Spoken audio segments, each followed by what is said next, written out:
It's a Tuesday morning. You wake up and feel nothing. No excitement, no energy, no fire. The motivational video you watched last week feels like it happened in another lifetime.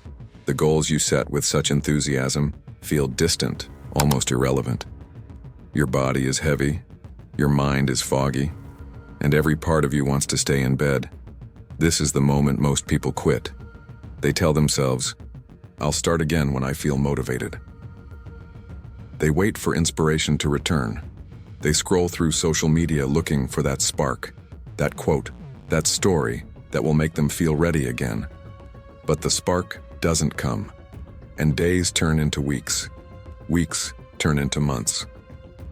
And the goal that once felt so important slowly fades into the background of their life, another abandoned dream in a long list of things they meant to do. But then there are the others, the people who feel the exact same emptiness, the same lack of motivation, the same emotional flatness. But they get up anyway. They put on their shoes, they do the workout, they sit down at the desk, they make the call, they show up. Not because they want to, but because it's what they do. And this is where most people misunderstand discipline entirely. We've been sold a lie. The lie says that successful people are always motivated, that they wake up every day fired up, excited, ready to attack their goals, that they have some internal reservoir of endless enthusiasm that the rest of us don't have. And when we don't feel that way, we assume something is wrong with us. We think we're broken. We think we're not cut out for success, but here's the truth. The most disciplined people you know are rarely motivated. They're often tired, often uninspired, often questioning why they're doing what they're doing. But they do it anyway, because they've learned something fundamental about how humans actually work. Motivation is a feeling, and feelings are temporary. They come and go like weather. Some days you feel it, most days you don't. And if you wait for motivation to act, you'll spend most of your life waiting. Discipline is different. Discipline is a system. It's not about how you feel. It's about what you do, regardless of how you feel. It's the ability to take action when every emotional signal in your body is screaming to stop. It's the capacity to show up when showing up feels impossible. Think about brushing your teeth. You do it every day, probably twice a day. Do you wait to feel motivated to brush your teeth? Do you need an inspiring quote or a pump-up song? No, you just do it. It's automatic. It's a habit so deeply ingrained that motivation never enters the equation. That's discipline in its purest form. Now imagine living your entire life like that. Imagine if working out, eating well, working on your goals, showing up for the people you care about, all of it was as automatic as brushing your teeth. Imagine if motivation was irrelevant, because the actions were simply part of who you are. That's what people who remain disciplined without motivation have built. They've created systems so strong, identities so clear, and habits so automatic that their emotional state doesn't dictate their behavior. They've decoupled action from feeling. And that separation is the difference between people who achieve their goals and people who just talk about them. But here's what nobody tells you. This comes at a cost. Because when you stop relying on motivation, when you push through day after day without the emotional reward, you can start to feel like a machine.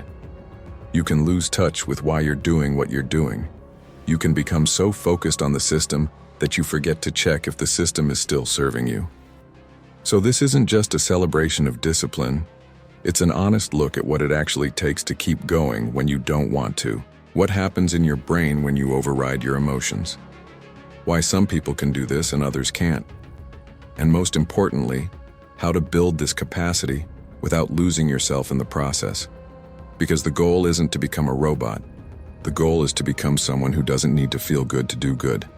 Someone who acts based on commitment, not emotion. Someone who shows up because that's who they are, not because they feel like it. And if you've ever struggled with motivation, if you've ever started strong and faded fast, if you've ever wondered how some people just keep going no matter what, this is for you.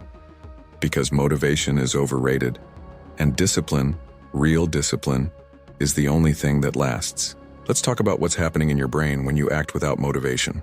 Because this isn't willpower. It's not mental toughness. It's neuroscience. When you feel motivated, your brain is flooded with dopamine. Dopamine is the neurochemical of anticipation and reward. It makes you excited. It makes you energized.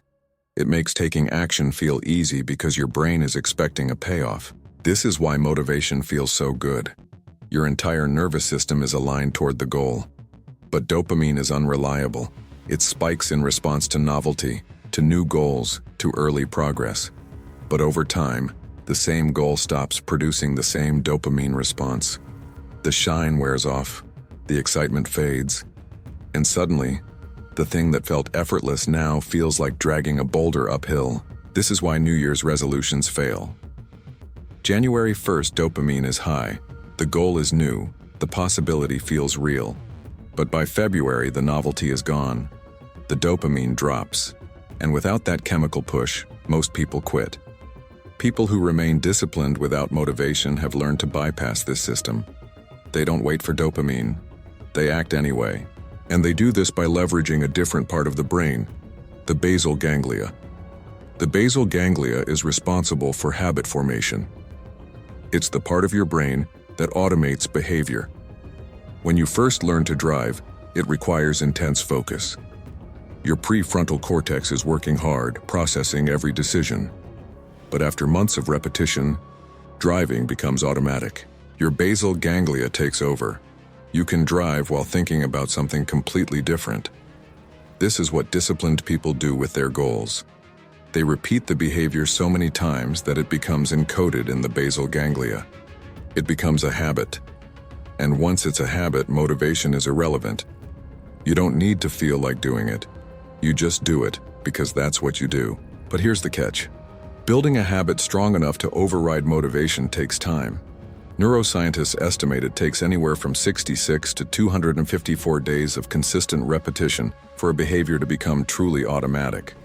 That's 2 to 8 months, and most people quit long before they reach that point because they're still relying on motivation instead of repetition. There's also something happening with cognitive dissonance. This is the psychological discomfort you feel when your actions don't match your beliefs. If you believe you're a disciplined person, but you skip the workout, your brain experiences dissonance.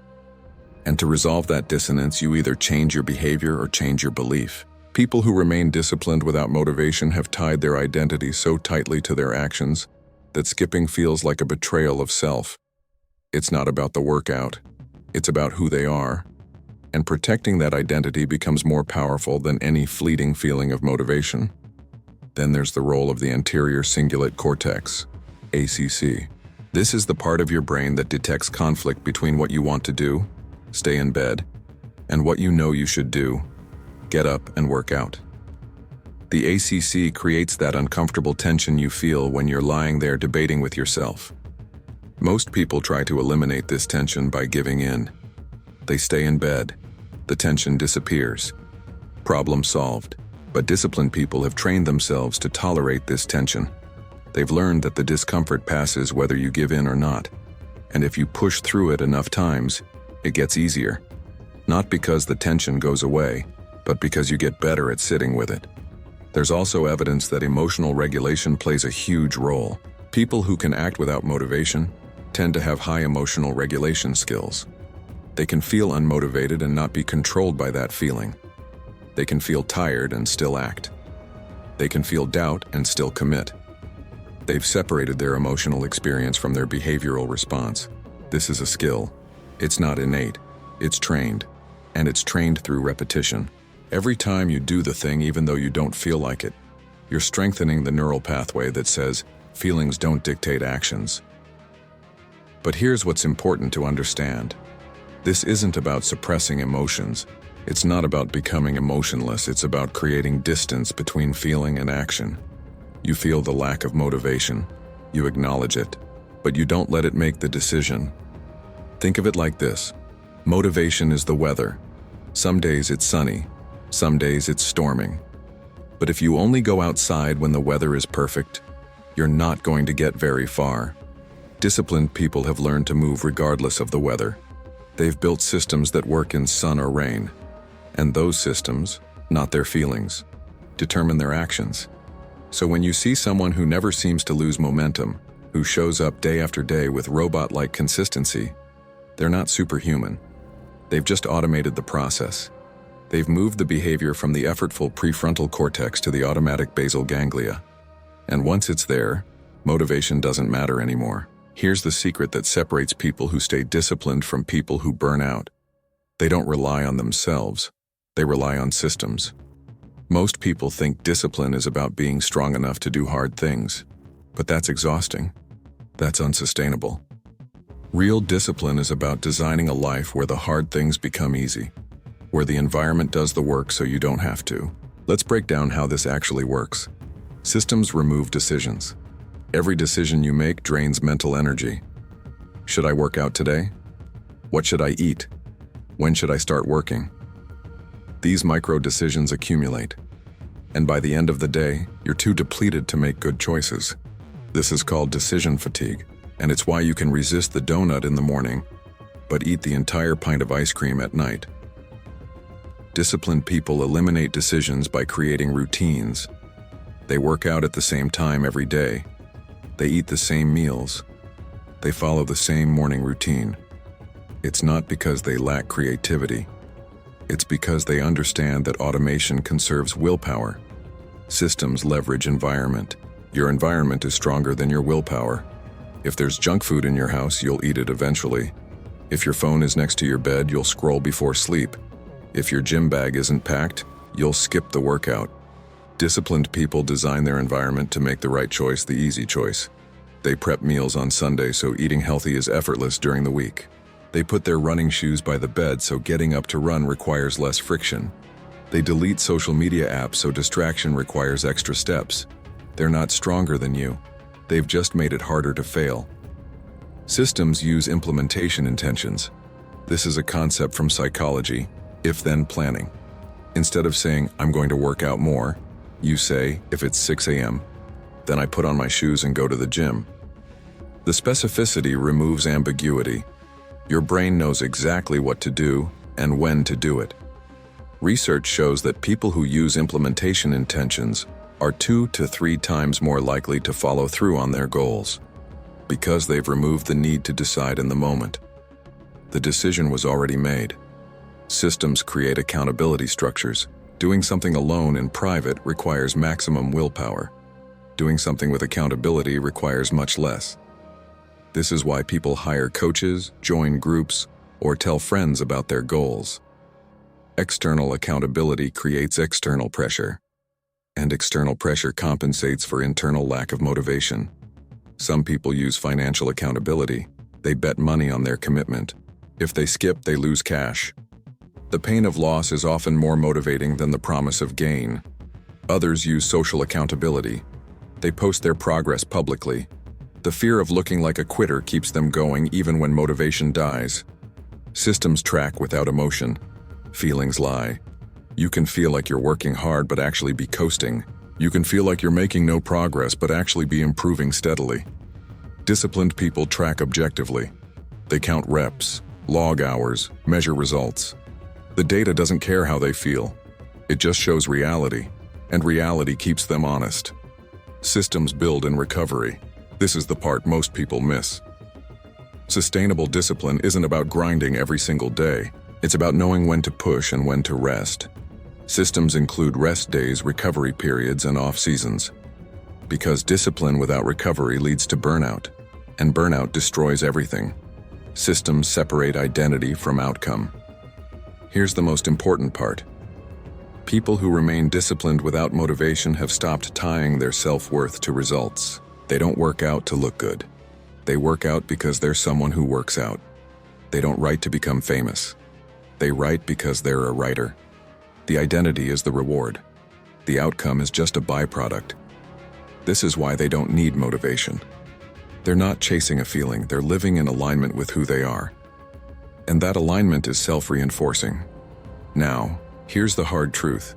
Building systems takes effort up front. You have to design them. You have to test them. You have to refine them. It's not sexy. It's not exciting. But once the system is in place, it runs almost automatically. And that's when discipline stops feeling like discipline. Think of it like this. Motivation is manual transmission. You have to actively engage with every shift. Systems are automatic transmission. You just point the car and it goes.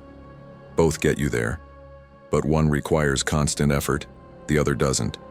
So if you're tired of relying on motivation, stop trying to feel more motivated. Start building better systems. Because feelings will always fluctuate, but systems once built will carry you through. Not everyone who operates without motivation does it the same way. There are different psychological profiles, different drivers, different costs. Let's explore them. The machine. This person has completely divorced emotion from action. They don't ask themselves how they feel, they just execute. Wake up, train, work, sleep, repeat. There's no internal debate, no negotiation. They've become so systematic that they operate almost robotically. These are often high-level athletes, military personnel, or corporate executives. The benefit is extreme consistency. The cost is often emotional numbness. They're so good at ignoring their feelings that they sometimes lose touch with them entirely. They don't know what they actually want anymore because they've stopped asking. The identity-driven. This person's discipline comes from a deeply embedded sense of self. They're not motivated to work out. They just are someone who works out. It's not effort, it's expression. Their actions align with their identity so naturally that motivation never enters the equation. These people tend to be the most sustainable because there's no internal conflict. The risk is rigidity. If their identity is too narrow, they can't adapt when circumstances change. The obligation-driven. This person acts from duty, responsibility, or commitment to others. They're not motivated personally, but they can't let people down. Parents often fit here. They don't feel like getting up at 3 a.m. with a crying baby, but they do it anyway because that's what parents do. The benefit is reliability. The cost is potential resentment. If they're only acting out of obligation without any personal investment, they can burn out or become bitter. The system dependent. This person has built such strong external systems that their internal state is irrelevant. Alarms, habits, routines, accountability partners. They've engineered their life to make discipline automatic. They're not strong. They're smart. The benefit is low effort. The cost is fragility. If the system breaks, if they travel, if life gets chaotic, they often collapse because they never developed internal resilience. The trauma forged. This person learned discipline as a survival mechanism. Maybe they grew up in chaos and structure became their anchor. Maybe they experienced failure so painful that they vowed to never let it happen again. Their discipline isn't positive. It's protective. They're running from something, not toward something. The benefit is incredible consistency. The cost is that they often can't relax. They don't know how to stop, and they're operating from fear, which is exhausting long-term. The purpose anchored. This person doesn't need motivation because their why is so clear and so strong that it pulls them forward. They're building something bigger than themselves, a business, a movement, a family legacy. The daily actions might feel hard, but they're obviously necessary. The benefit is sustainable drive. The cost is tunnel vision. They can become so focused on the mission that they neglect other areas of life. Here's what's interesting. Most people are a combination of these types. You might be identity-driven in fitness, obligation-driven in work, and system-dependent in your morning routine.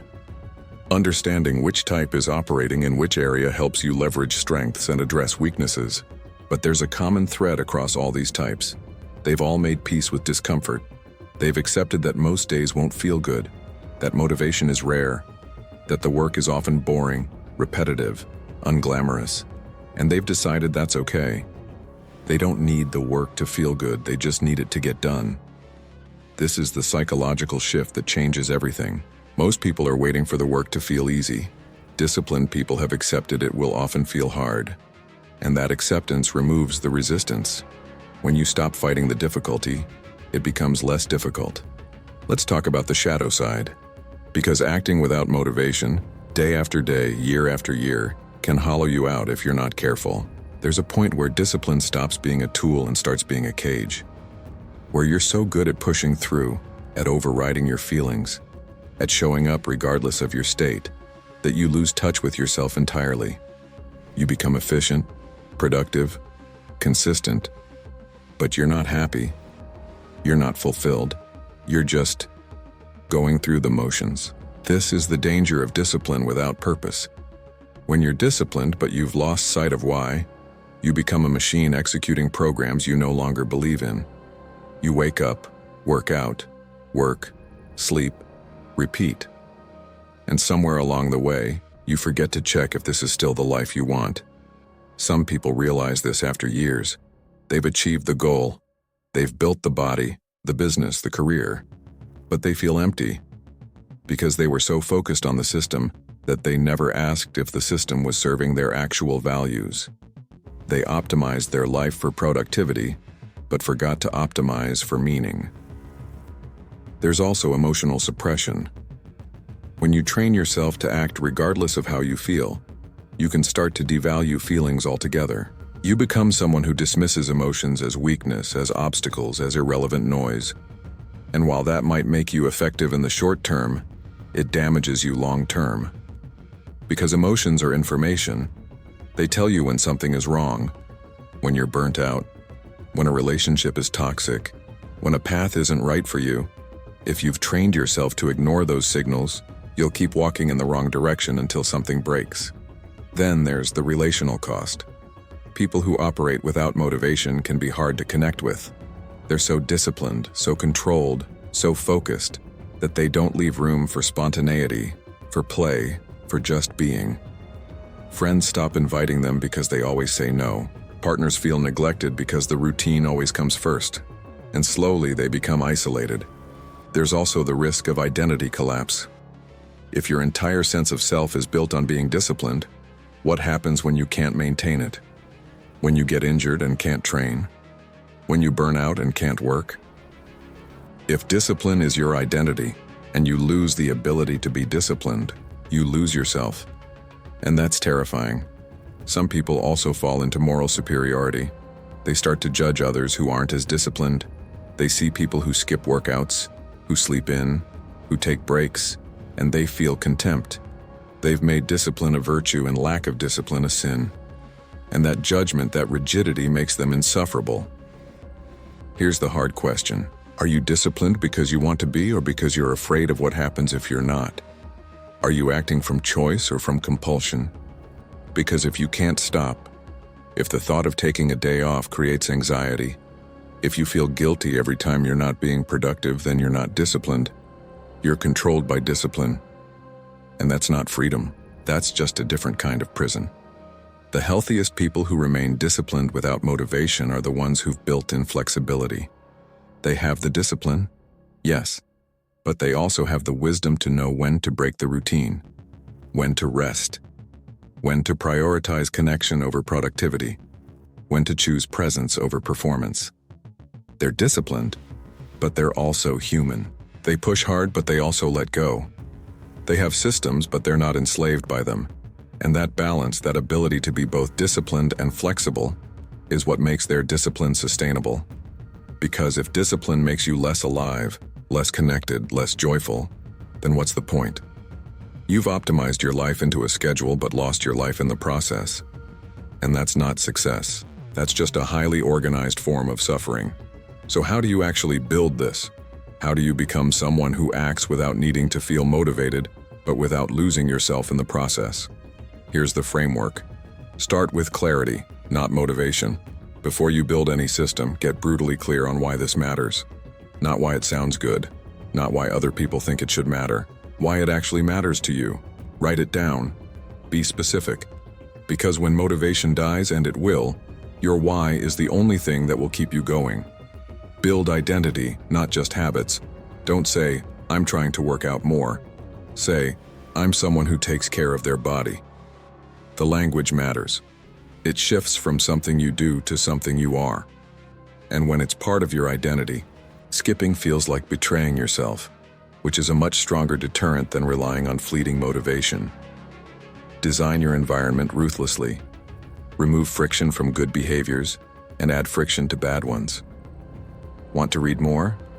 Put the book on your pillow. Want to stop scrolling? Delete the apps. Your environment will determine your behavior far more than your willpower ever will. Make the right choice the easy choice. Use implementation intentions. Instead of vague goals, create specific if-then plans. If it's 6 a.m., then I'm at the gym. If it's lunchtime, then I eat the meal I prepped. The specificity removes the need for in-the-moment decision-making, which is where most people fail. Track objectively. Keep a simple log. Did you do the thing or not? Yes or no? No judgment. No emotion. Just data. Over time, the streak becomes its own motivation.